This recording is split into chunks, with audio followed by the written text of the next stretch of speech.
Hey guys, here we are again. The day has finally come.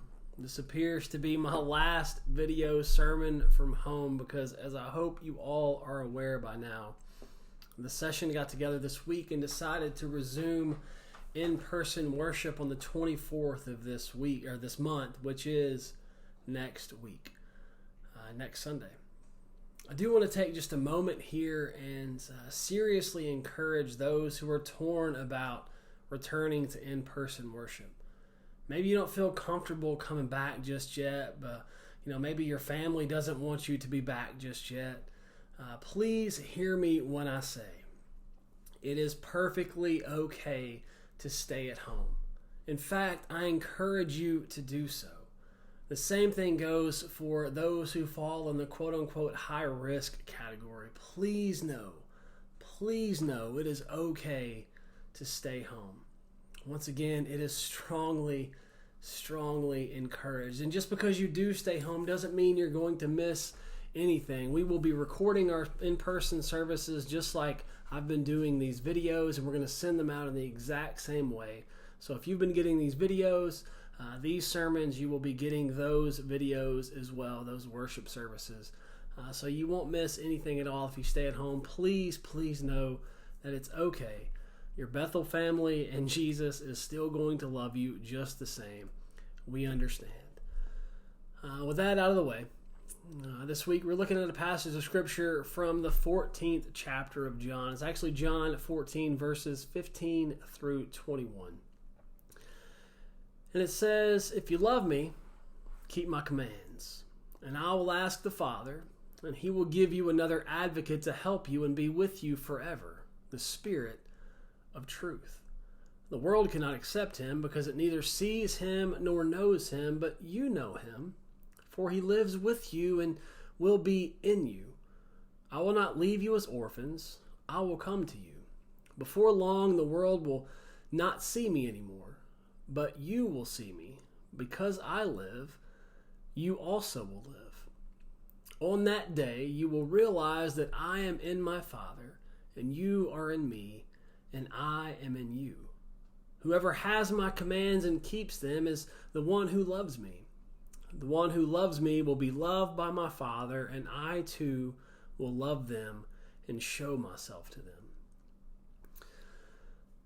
Our scripture this morning is towards the beginning of what's known as Jesus' farewell discourse. Now remember, John's gospel isn't considered to be one of the synoptics, which essentially means that the things he records in his gospel don't follow the same template as the other three, Matthew, Mark, and Luke. There are a few things that John doesn't include in his gospel that all three of the other writers do.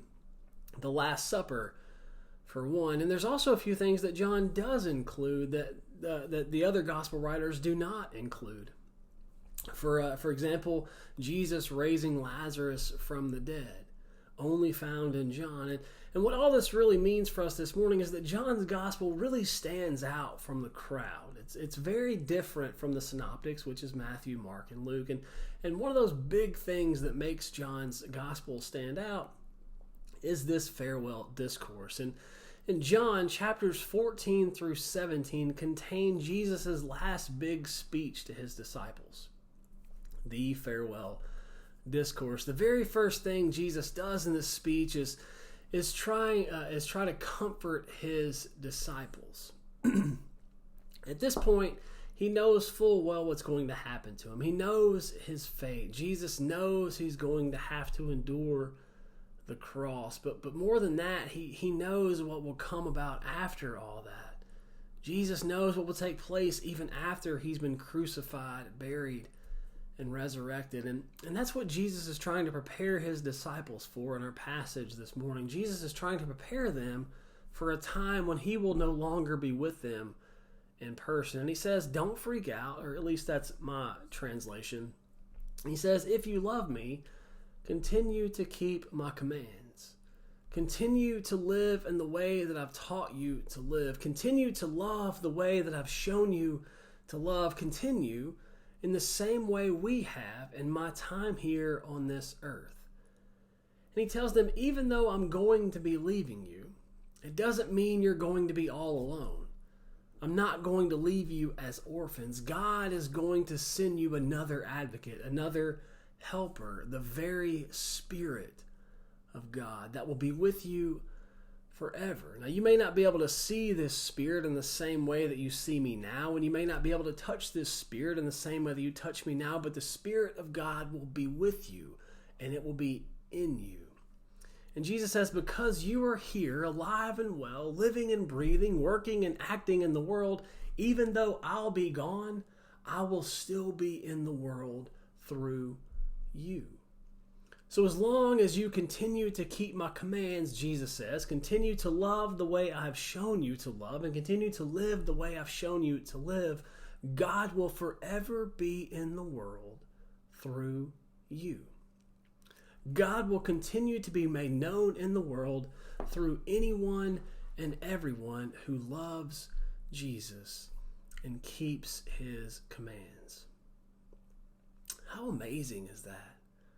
What incredible words from Jesus to his disciples. What an incredible pep talk, right? But what does it mean for us today? Well, oddly enough, I can't imagine a more fitting passage of Scripture for us this morning. When you boil it down, what's really taking place in this passage is Jesus is trying to prepare his disciples for change.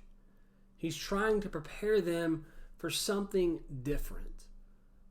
At that point, everything they'd ever done, Jesus was right there by their side, physically. If they had a question, they could ask him. And they could listen to him explain and show them how to do something the right way. If they did something wrong, he was right there to guide them and show them the right way. They had a perfect example right there in front of them 24 hours a day.